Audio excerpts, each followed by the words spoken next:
Hello friends, welcome to I exam B. I am Sushil Ragade, ex manager Reserve Bank of India. और आप में से काफ़ी सारे स्टूडेंट्स ने ये रिक्वेस्ट किया था कि सर हमें आंसर राइटिंग की प्रैक्टिस करनी है, या आप में से कुछ स्टूडेंट ऐसे भी हो सकते हैं कि जिनको आंसर राइटिंग क्या होता है पता नहीं है, तो उनके लिए ये बैच है।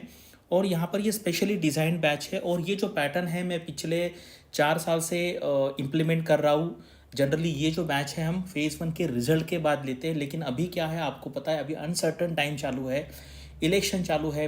आप बहुत सारे लोग ऐसे हैं कि जिनकी पढ़ाई नहीं हो रही है, तो हमने क्या किया है, 1 महीने का बैच लॉन्च किया है जिसमें हम आपसे आंसर राइटिंग प्रैक्टिस कराएंगे। और वो कैसे करना है मैं आगे एक्सप्लेन करूँगा, क्योंकि फिर हो क्या हो जाएगा उसके बाद कि ये जो टाइम है ये आपका यूटिलाइज हो जाएगा। उसके बाद जब नोटिफिकेशन का न्यूज़ आ जाएगा फिर आप शिफ्ट हो जाओगे फेज़ 1 के प्रिपरेशन में। और उसके बाद आपको फेज़ 2 का डर नहीं होगा, क्योंकि आप में से बहुत सारे लोगों को ये डर रहता है कि सर मैं फेज़ 1 तो निकाल लूँगा, लेकिन उसके बाद 20 दिन में मेरी तैयारी कैसे हो पाएगी। तो ऐसे स्टूडेंट्स के लिए है। और बाकी भी काफ़ी सारे स्टूडेंट ऐसे हैं कि जिन्होंने कोई बाकी कोर्स प्रोवाइडर से कोर्स लिया है, लेकिन उनको अभी दूसरा कोर्स नहीं लेना है फुल कोर्स, लेकिन आंसर राइटिंग प्रैक्टिस करनी है। तो उनके लिए ये बैच हमने लॉन्च किया है। क्या फीचर्स इसके कैसा है मैं एक्सप्लेन करता हूँ। तो चलो यहाँ पे वीडियो स्टार्ट करते हैं। कि आपको देखो यहाँ पे ना, आप कितने भी नए हो, बिल्कुल भी आपको 0% नॉलेज है आंसर राइटिंग का, तब भी आप ये कर सकते हैं। कैसे है देखो, इसमें क्या है, सबसे पहले हम आपको पेपर देंगे, question paper with answer sheet भी आपको मिल जाएगा, आंसर भी मिलेगा, पीडीएफ फॉर्म में आंसर मिलेगा। आपको वो क्वेश्चन आंसर अच्छे से पढ़ना है, एक दिन पूरा पढ़ना है, और फिर दूसरे दिन आपको वो लिखना है। वही है, मतलब ऐसा नहीं कि आपको कुछ मन से लिखना है, जो दिया हुआ है वो, और आप उसमें कुछ वैल्यू एडिशन भी कर सकते हैं, गूगल से देख सकते हैं, कहीं से भी करके। लेकिन फिर क्या होगा, एक जो टाइम लिमिट है उसके पहले आपको वो सबमिट करना पड़ेगा। अभी आपका एक्सक्यूज़ नहीं चलेगा, सर मुझे आंसर राइटिंग लिखना नहीं आता है, मेरे पास कंटेंट नहीं है, कोई एक्सक्यूज़ नहीं चलेगा। आपको वो पढ़ना है, क्वेश्चन पढ़ना है, आंसर पढ़ना है जो हमने दिया हुआ है, उसको अच्छे से समझना है, उसका रट्टा लगाना है, और उसके बाद उसका आंसर लिखना है।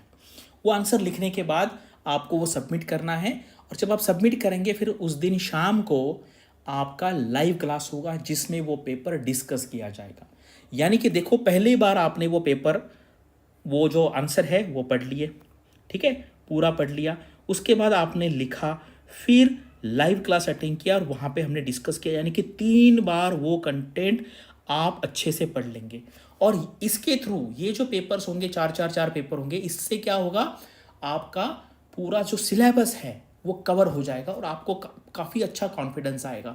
ठीक है, तो ये सारी यहाँ पे फीचर्स क्या क्या है दिया है।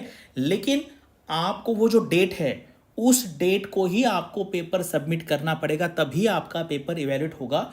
इवैल्यूएशन के लिए हम 1 वीक का टाइम लेने वाले हैं। ऐसा बिल्कुल नहीं चलेगा कि आप बोलेंगे सर मैंने लिखा नहीं, मैं बाद में लिखता हूँ, तो ये नहीं चलेगा। इसलिए ये कोर्स सबके लिए नहीं है। जो ये फॉलो करने वाला है, ये जो प्रोसीजर है, जो एक्चुअल आंसर लिखेंगे, उनके लिए ही है। आपको with in time frame submit करना पड़ेगा, उसके बाद वो जो विंडो है सबमिट करने की वो बंद हो जाएगी। ठीक है, तो यानी कि आपको सबसे पहले दिए हुए क्वेश्चन आंसर पढ़ने हैं, फिर उसके बाद उसका अच्छे से पढ़ाई करके फिर लिखना है, और फिर शाम को जो क्लास होगा उसमें डिस्कशन होगा। और जब आप पेपर सबमिट करेंगे लेक्चर होने से पहले, फिर आपका पेपर 1 वीक में आपको इवैल्यूएट करके मिलेगा, क्योंकि काफ़ी सारे लोग यहाँ पे एनरोल करेंगे। ठीक है, ये सारा है।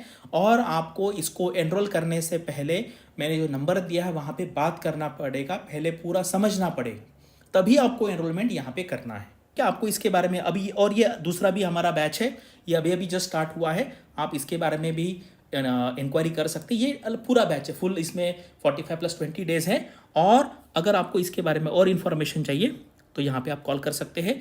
ये हमारे सिलेक्शंस है, जेन्युइन सिलेक्शन है। तो ये डिस्क्रिप्टिव आंसर राइटिंग के बारे में, एक्चुअली ये जो होता है ना 20 डेज का, ये वही है, लेकिन ये फेज़ 1 के बाद होता है। लेकिन अभी जो टाइम है, अगर आप करेंगे यूटिलाइजेशन, तो फिर आपको डर नहीं रहेगा और आपका कॉन्फिडेंस काफ़ी बढ़ जाएगा। तो यही मैं यहाँ पे एक्सप्लेन करना चाहता हूँ।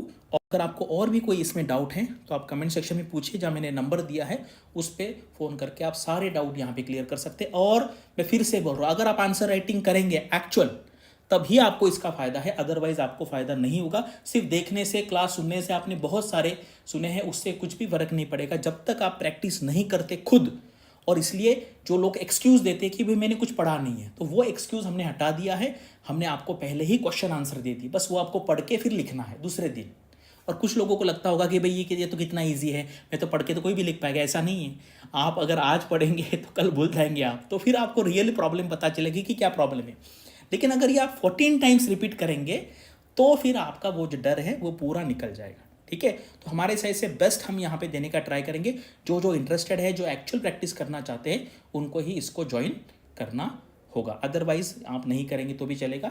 लेकिन मुझे पता है कि ये प्रैक्टिस करेंगे तो 100% फिर आपको इंटरव्यू का कॉल आ जाएगा, क्योंकि ये अभी हो रहा है। उसके बाद फेज़ 1 के बाद ये फिर से रिपीट होगा। तो आप सोचिए 14 बार अब और उसके बाद भी 14 बार अगर आप करेंगे तो 101% आपका इंटरव्यू का कॉल फिक्स आ जाएगा। ठीक है, कुछ क्वेरी है तो कमेंट सेक्शन में पूछिए या फिर उस नंबर पे कॉल करके पूछ सकते हैं। Thank you for watching this video and all the best for your studies and upcoming examinations.